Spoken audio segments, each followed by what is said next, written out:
Assalamualaikum warahmatullahi wabarakatuh. Yang pertama saya akan menjelaskan mengenai sejarah perkembangan fikih dan usul fikih dari klasik hingga modern. Yang pertama yaitu ada periode Nabi SAW. Usul fikih baru lahir pada abad kedua Hijriah. Pada abad ini, daerah kekuasaan umat Islam semakin luas dan banyak orang yang bukan Arab memeluk agama Islam. Kedua yaitu periode Sahabi. Masa sahabat sebenarnya adalah masa transisi dari masa hidup dan adanya bimbingan Rasulullah SAW kepada masa Rasulullah SAW tidak lagi mendampingi umat Islam. Ketiga yaitu periode Tabi'in. Tabi'in adalah generasi setelah sahabat. Mereka bertemu dengan sahabat dan belajar kepada sahabat. Pada masa Tabi'in, metode istinbat menjadi semakin jelas dan meluas disebabkan bertambah luasnya daerah Islam, sehingga banyak permasalahan baru yang muncul.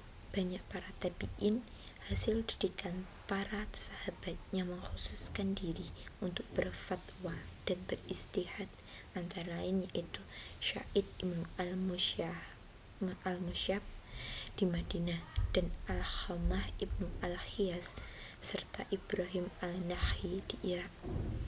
Keempat yaitu periode Mutaakhirin atau generasi para murid imam mazhab. Tiap-tiap mujtahid memiliki kaidah-kaidah istinbat hukum sendiri. Kaidah-kaidah itu ditulis dan dibukukan oleh murid-muridnya, dan sebelum dibukukan didiskusikan terlebih dahulu. Karena itulah dalam ilmu usul fikih juga timbul aliran-aliran. Kedua yaitu aliran-aliran usul fikih dan perkembangannya. Yang pertama yaitu aliran mutakalimin. Aliran mutakalimin disebut juga dengan aliran Syafi'iyah. Alasan penamaan tersebut bisa dipahami mengingat karya-karya usul fikih aliran mutakalimin banyak lahir dari kalangan Syafi'iyah. Aliran ini membangun usul fikih secara teoritis murni tanpa dipengaruhi oleh masalah-masalah cabang keagamaan. Begitu pula dalam menetapkan kaidah, aliran ini menggunakan alasan yang kuat baik dari dalil nahli tanpa dipengaruhi masalah furu dan mazhab, sehingga ada kalanya kaidah tersebut sesuai dengan masalah furu dan ada kalanya tidak sesuai. Selain itu, setiap permasalahan yang didukung nahli dapat dijadikan kaidah. Kedua yaitu aliran fuqaha. Aliran yang kedua ini dikenal dengan aliran fuqaha yang dianut oleh para ulama mazhab Hanafi. Dinamakan aliran fuqaha karena dalam sistem penulisannya banyak diwarnai oleh contoh-contoh fikih. Dalam merumuskan kaidah usul fikih, mereka berpedoman pada pendapat-pendapat fikih Abu Hanifah dan pendapat-pendapat para muridnya, serta melengkapinya dengan contoh-contoh. Di antaranya kitab-kitab standar dalam aliran fuqaha ini antara lain yaitu kitab Al-Usul atau Imam Abu Hasan Al-Karki, kitab Al-Usul Abu Bakar Al-Jazhaz, Usul Al-Syaraksi atau Imam Al-Syaraksi, Tasi'in An-Nazar atau Imam Abu Zaid Al-Dabusi, dan Al-Qayyaf Al-Ashrar atau Imam Al-Bazdawi. Ketiga yaitu aliran gabungan. Pada perkembangannya muncul tren untuk menggabungkan kitab usul fikih aliran mutakalimin dan Hanafiyah. Metode penulisan usul fikih aliran gabungan adalah dengan membumikan kaidah ke dalam realitas persoalan-persoalan fikih, persoalan hukum yang dibahas imam-imam mazhab diulas dan ditunjukkan kaidah yang menjadi sandarannya. Karya-karya gabungan lahir dari kalangan Hanafi dan kemudian diikuti kalangan Syafi'iyah. Yang ketiga yaitu sejarah dan metode ijtihad mazhab dalam fikih. Mazhab adalah istilah yang digunakan untuk menyebut suatu mazhab atau tradisi hukum dalam ilmu hukum Islam atau fikih. Perkembangan mazhab fikih merupakan sebuah proses dinamis yang telah melalui berbagai tahapan sepanjang sejarah. Yang pertama, munculnya mazhab dalam fikih berkaitan dengan kebutuhan untuk menafsirkan dan menerapkan hukum Islam dalam berbagai konteks dan situasi.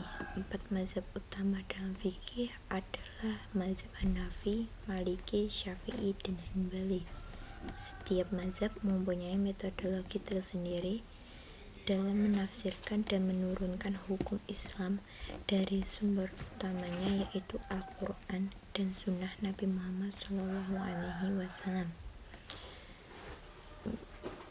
Metodologi ijtihad digunakan para ulama untuk mengambil hukum Islam dari sumber-sumber tersebut. Ijtihad adalah proses penalaran dan interpretasi independen terhadap hukum Islam berdasarkan Al-Quran dan Sunnah. Metodologi ijtihad telah mengalami berbagai perkembangan sepanjang sejarah dan setiap mazhab mempunyai pendekatan ijtihad yang unik. Perbedaan mazhab dalam fikih bukanlah menjadi sumber perpecahan, melainkan rahmat selama perbedaan tersebut tidak menimbulkan perpecahan dan selalu membawa kemaslahatan dengan argumentasi yang logis dan dapat diterima akal sehat. 4. Yaitu kedudukan Al-Quran dan hadis sebagai sumber hukum dan metodenya dalam penetapan hukum. Al-Quran dan hadis merupakan dua sumber utama hukum Islam. Al-Quran merupakan sumber hukum Islam pertama yang memuat firman Allah dan dianggap sahih serta bebas dari campur tangan manusia. Sedangkan hadis merupakan sumber hukum Islam kedua setelah Al-Quran yang memuat perkataan, tindakan, dan keputusan Nabi Muhammad SAW. Metode penggunaan sumber-sumber ini untuk menetapkan hukum Islam disebut istinbat, yang melibatkan pengambilan keputusan hukum dari sumber-sumber hukum Islam. Ijtihad adalah metode lain yang digunakan untuk menetapkan hukum Islam yang digunakan untuk menentukan suatu keputusan hukum atas suatu hal yang tidak disebutkan secara eksplisit dalam Al-Quran atau hadis. Namun putusan tersebut tidak boleh bertentangan dengan kaidah Al-Quran dan hadis.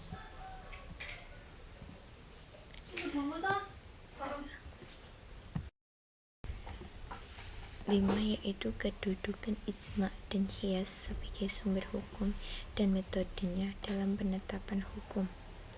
Ijma' dan qiyas merupakan dua sumber hukum Islam yang digunakan untuk menentukan suatu keputusan hukum. Ijma' mengacu pada konsensus para ulama mengenai suatu permasalahan tertentu, sedangkan qiyas adalah proses penalaran analogis di mana suatu keputusan diambil dari presiden hukum yang ada.